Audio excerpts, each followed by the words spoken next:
السلام علیکم ورحمت الله وبرکاتو. ګرانو محترم ورونو، زل بیا زموږ پروګرام ته په راتګ ته په خیر راغلی وایو.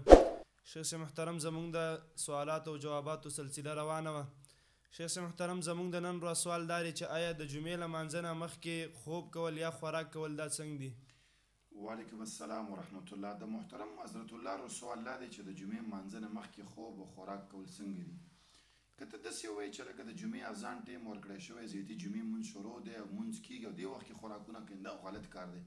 الله سبحانه وتعالی قرآن کې وایي چې کله د جمعې اذان ویل شي فسعوا الی ذکر الله، د الله ذکر ته ورمخکې شي، تجارت کاروبار سره بند کړي. نو په دغه وخت کې خوراکونه دا کشینه کول صحیح نه دي. صحابه هم نقل دي، هغه به د جمعې په ورځ باندې خوراک د مانځه نه وروسته کوه قیلولم.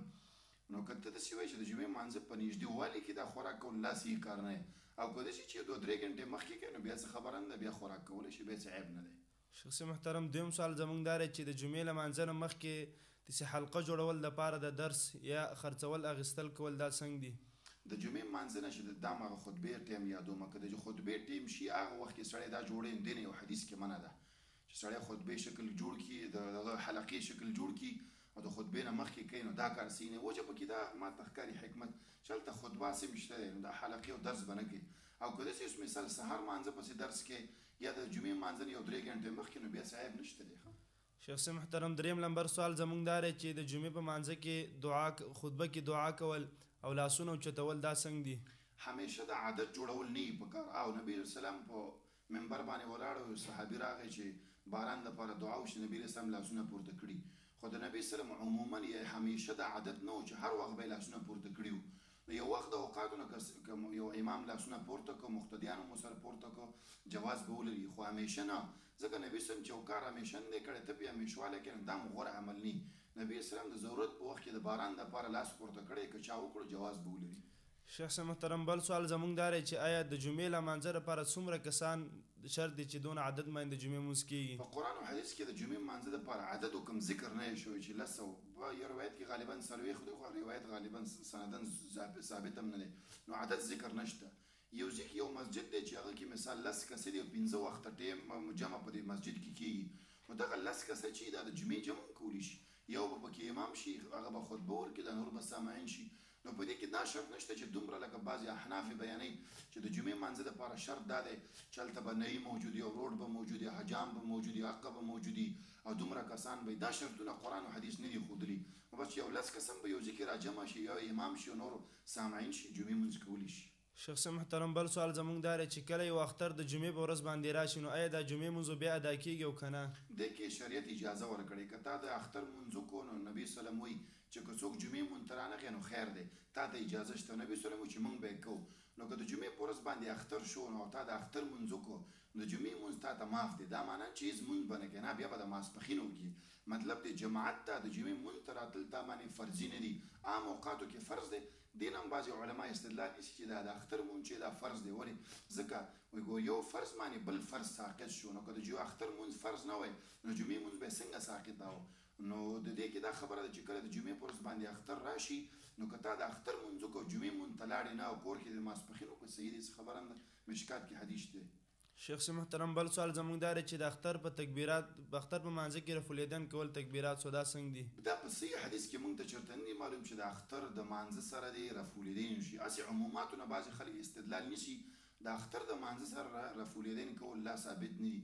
ناشنا کار د احنافو دا دی چې کوم د نه ثابت رفولیدین دي هغه کوي، لکه د وتر مونځ او د اختر، دا چېرته په صحیح حدیثو کې صریح حدیثو کې نشته. او کوم چې ثابت دی رکوع نه بعد په بخاري مسلم کې هغه نه کوي. شیخ محترم بل سوال زموږ دا دی چې آیا ښځه خاوند ته غسل ورکولی شي یا خاوند ښځې ته غسل ورکولی شي او که نه؟ په دې کې شرعاً څه عیب نشته چې ښځه خاوند ته، خاوند ښځې ته غسل ورکړي. نبي علیه السلام یو ورځ عشر لعنه ته راغی، هغه ویل چې واراسه سر مې خوږېږي سر. نبي سلم ورته ویل چې ته ولې خفی؟ که ته چېرته وفات شولې زه به تا ته غسل درکړم. نو ګوره غسل جایز شو. همداسې دغه د نبي صلی الله علیه وسلم لور فاطمه رضی الله عنها چې کله وفات شوله نو هغې ته علي رضی الله عنه غسل ورکړی و. نو همداسې سړی ته هم ښځه غسل ورکولی شي. ابوبکر رضی الله عنه چې کله وفات شو هغې زوجې هغې ته غسل ورکړی شو. نو دوی پکې شریعاً څه عیب نشته. لکه بعضې مقلدین دا بیانوي چې نه ګټلی هم ورته نه شي او جایز ورته نه دی او دا داسې ځان نه قیسې دي. دا نکاح په بعضو امورو کې ماته ده، په بعضو کې نه ده ماته. په دې ګټلو دې کې دې ته ماته نه ده، مطلب ګټلی شي صاحب پکې نشته دی. شیخ صاحب محترم بل سوال زمونږ دا دی چې یو انسان په معرکه کې شهید شو، نو آیا دې لپاره غسل شته دی او که نه؟ شهید دپاره په معرکه کې نه د کفارو سره جهاد دی، شرعي جهاد دی، هغه کې شهید شو نو غسل ورته نشته دی. لکه بغیر د غسل نه دا دفن کړی شو نو څه خبره په دې کې نشته، خپلو جامو کې هم دفن کړی شو. دې نه هم دا معلومیږي چې دا وینه چې ده دا نجسه نه ده. ولې؟ ځکه نجسه وایي نو شریعت به ویلي چې لکه دا ومینځي، جامې ورته ومینځي، نورې کپړې ورکوي. نو ګوره په دې خپلو جامو کې د احد شهیدان نبي علیه السلام دفن کړي، نو بغیر د غسل او د دغه د کفن نه هم هغه دفنولی شي. شیخ صاحب محترم بل سوال زمونږ دا دی چې یو داسې حالات دی چې هغې کې مثال کې مړي ډېر دی او کفن یو دی، نو آیا 2 کسان یا 3 کسان په یو کفن کې دفن کول دا څنګه دي؟ زه اصل فکر کوم چې ستا سوال به دی چې په یو قبر کې 2-3 کسه دفنول دا به څنګه وي؟ نو په یو قبر کې 2-3 کسه او دفنولی شي. نبي اسلام په زمانه کې داسې شوي وو چې یو قبر به یې وویسته، مثال غټ قبر هغه کې به 2-3 کسه، ځکه دا بعضې اوقاتو کې کېدلی شي جهاد ته تللی او تا ته مثال 100-200 کسه مثال مجاهدین دي هغه شهیدان شو، راوړلی نه شي، نو څه به کړي؟ همداسې به یې پرېږدي، بس یو غاړ داسې قبر به وباسي هغه کې به یې ور واچوي. نو احد کې دا شوي وو. د کفن په سلسله کې هم دا خبر یاد ساتل پکار دي.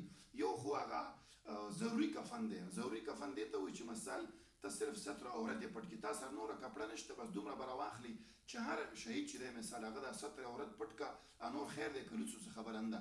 او بل هغه دی چې هغه سنت کفن دی. سنت دا چې تا سره ټوټه شته دی، کپړه شته دی، کفن شته، نو بیا به 3 کپړې هله سویه برابرې کړي اوري ته به یې ورکړي.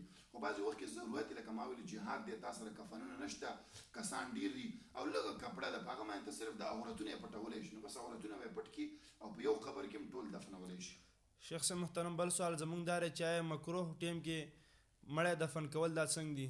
مکروه ټیمو کې نبي صلی الله علیه وسلم منع کړی چې تاسو مړي مه دفنوئ. یو ضرورت دی، ضرورت په وخت کې جواز لري. یو صلات سببي موږ شریعت کې وایو، که نو دلته هم یو سبب دی، که سبب پیدا شو هغه بېله مسله ده، او که سبب نه هسې ایله مکروه اوقاتو دپاره مړی پرېښودل دا صحیح کار نه. شیخ صاحب محترم بل سوال زمونږ دا دی چې آیا زنانه د نارینه سره قبر کې دفن کولی شي او که نه په یو قبر کې؟ نه دا صحیح کار نه دی، دا ثابت نه دی. زنانه او نارینه په یو ځای قبر کې دفنول لا جایز نه دی. حتی دومره شریعت ګوره فرق کړی دی. نبي صلی الله علیه وسلم وایي چې تاسو کله یو زنانه وفات شوله نو قبر ته چې کله ښکته کوي نو خپل خاوند یې نه ښکته کوي کله چې هغه ورسره شپې جما کړي، ځکه ذهن ته سوچونه راځي. دې د خاطر سړی او ښځه یو ځای دفنول هغه د شریعت د اصولو خلاف ښکاري. یو ځای دفن نه، سړی سره ښځه سره دفنولو کې صحیح نشته. شیخ صاحب محترم بل سوال زمونږ دا دی چې آیا د مړي نه صدقه کول څنګه دي؟ مړي طرف نه د ایصال ثواب چې ورته وایي بعضې کارونه جایز دي، بعضې نه. مړي دپاره کوم کارونه جایز دي شریعت دا ښودلي، ګوره دې کې به توقف موږ کوو، ځان نه به پکې خبر نه کوو. کوم کار چې شریعت ښودلی هغه به جایز وي، کوم چې نه دی ښودلی به جایز نه. نبي صلی الله علیه وسلم چې اذا مات الانسان انقطع عنه عمله، انسان چې کله مړ شي ټول عملونه یې ختم شي. 3 شیونه داسې دي چې فایده ورسوي. کوم شي نه فایده ورسوي؟ علم نافع دی، علم یې کړی نور خلکو ته ورسولی، صدقه جاریه ده، مدرسه سکول مسجد یې جوړ کړی دی، یا اولاد صالح دی، دعا دا فایده رسوي. روژې میاشت پرې راغله، روژې ونه نیوله هغه ورته نیولی شي. حج یې نه دی کړی، حج ورته کولی شي. یا عامه صدقه ده، ورځې تخصیص به نه کوي چې د اولې ورځې درېیمې ورځې خیرات، عامه صدقه ده. مثال یو کونډې ته دې څه ورکړه، یتیم ته دې څه ورکړه، یا مثال مسجد کې دې څه ورکړه، دا صدقې جایز دي انشاءالله. نور نوافل د مړي طرف نه کول، قرآن تلاوت کول دا نه دی ثابت. شیخ صاحب محترم جزاک الله خیر، بارک الله فیک.